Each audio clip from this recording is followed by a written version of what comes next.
আপনাকে আমি বাস্তবে একটা কথা বলি, হক কথা আজকে বলেন, আজকে আপনার বাপটা আপনাকে দেখতে পারবে না।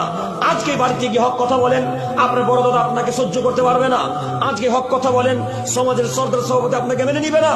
আজকে হক কথা বলেন, গ্রামের মুরব্বীরা আপনাকে মেনে নিবে না। হক কথা যদি বলেন তাহলে গ্রামের মানুষ মেনে নিবে না।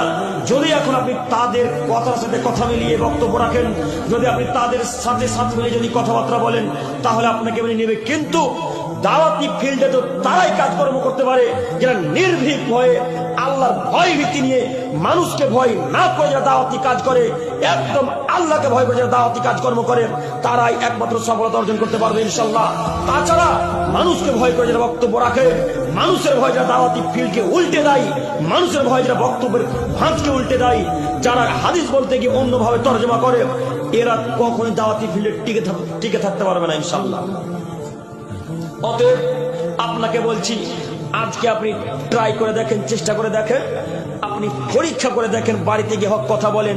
একটা পাপের কাজ হচ্ছে বাড়িতে, মনে করেন একটা হারাম কাজকর্ম চলছে, মনে করেন সুদের ব্যবসা চলছে। সুদের ব্যবসা চলে কাটিহারে? চলে না। মনে করেন সুদের ব্যবসা চলছে। যুবক ভাই, আপনি কিন্তু 5 ওয়াক্ত সালাত আদায়কারী ব্যক্তি, আপনি পরহেজগার, আপনার তাজা ইমান, আপনার ইমান একবারে টকবক টকবক করে ফুটছে, আপনার